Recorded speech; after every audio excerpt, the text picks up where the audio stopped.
I got an email from a girl who said that she played with a Ouija board when she was younger and got a D-word attachment that threatened to unalive her. So when Cassie was 12 years old, she was unfortunately dealing with the loss of her grandmother. Her grandmother had just passed away and she was incredibly close with her grandmother. So Cassie ends up going to school and she ends up meeting this girl named Maria. Maria is in her same class and her and Maria become close. They become friends. Now, they got close enough to where Cassie felt comfortable enough to tell her about her grandmother, about losing her grandmother and about how much it affected her. She also told her that she wishes that she could talk to her grandmother. She wishes that she could see her again and that she really missed her. So Maria's response to this is that her and her mother, Maria and her mother, play a game all the time and that this could potentially help Cassie. And that if Cassie wants to play the game too, that she can. She can come over to her house and play the game with her. And Maria tells her, you know, when you play this game, you're going to be able to talk to your grandmother. But at this point, Cassie is like, yeah, I want to play this game. You know, she really misses her grandmother and playing this game sounds really good to her. So Cassie ends up going over to Maria's house. Go over to Maria's house and Maria's like, okay, we're going to go into the bathroom and we're going to light a candle. And so that's what they do. They go into the bathroom, they light a candle. Maria then lays out a Ouija board. Now, Cassie at this time doesn't know what a Ouija board is, so she doesn't know that it is a Ouija board and what she's doing, really. They start playing. They start spinning the planchette around for a minute first. I've never heard of that before, but that's what they started doing. Then Maria starts asking the board some questions and the board is responding. After a little bit of Maria asking these questions, Maria then looks at Cassie and says, Cassie, do you want to ask it any questions? Cassie's like, yeah, I want to ask it about my grandmother. So the first thing that she asks is, what is my grandmother's name? Planchette spells out that the grandmother's name starts with an A, which this is true. I'm not going to tell you what her grandmother's name was, but it started with an A. As soon as Cassie sees this, she's like, oh my God. So she starts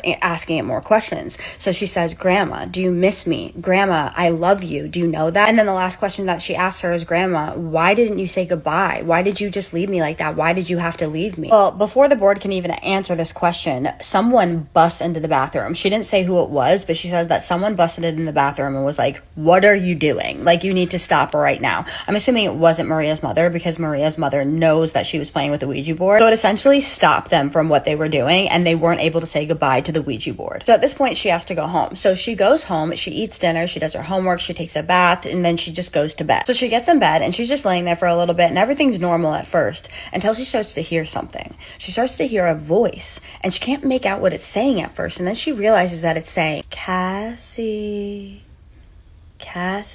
we've been waiting for you. Now this is coming from like the corner of her bedroom and she is freaked out. She doesn't know what to do. So she's just laying there frozen in fear. She tries to ignore it at this point because she doesn't really know what it is. She's only 12 years old. So she's like, okay, my mind is playing tricks on me. That's the only way I think she could cope with it. As she's deciding that she's going to ignore this, something floods into her head and she remembers something. She remembers that when she was a baby, when her mother was pregnant, her mother fell down a manhole and she broke her arms and her legs. And so Cassie essentially was not supposed to be born in the first place. She was supposed to be deleted. For some reason, her 12-year-old mind, she's thinking that maybe this is spirits talking to her, telling her that, you know, you're not supposed to be here. You weren't even supposed to be alive right now. And we've been waiting for you. That's what's going on in her head. So that's terrifying. After this, she is tossing and turning. She cannot go to sleep. And finally, she does fall asleep and she wakes up the next day and she goes up to her friend Maria and she's like, listen, Maria, what is going on with me? I'm hearing voices call my name at night. I don't like this. This is really scaring me.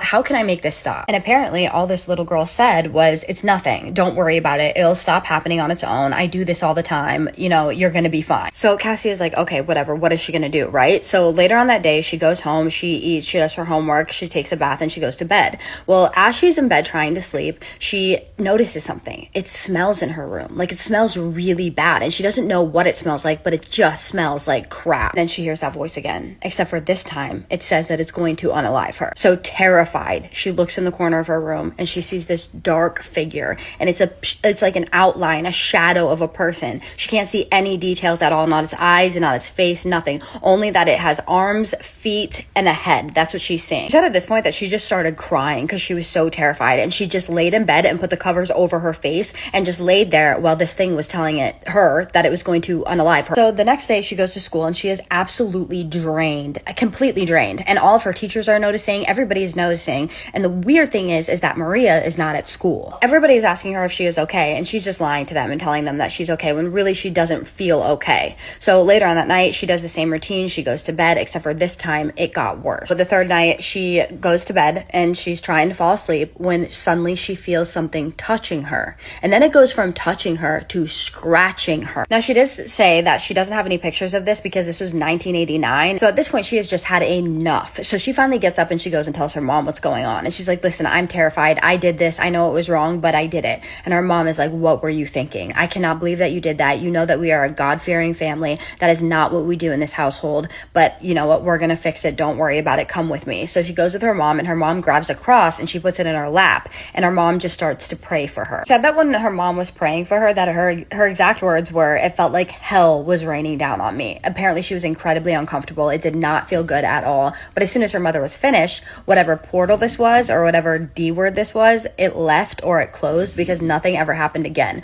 One interesting part of the story though is she goes to school the next day after this, and that girl Maria still isn't there. That girl Maria never showed up to school ever again. Now she does say that she has been haunted since she was little, and that when she got older, now today, that she still is haunted to this day, but that God has always helped her through it, and that she knows that if anything ever comes her way, that she is going to be okay because God will help her through. And if you stayed for this long, I do have a bonus part of the story. I didn't put it in the story because it was right in the middle of the story and it didn't really fit together with the story. Like she kind of just threw it in there.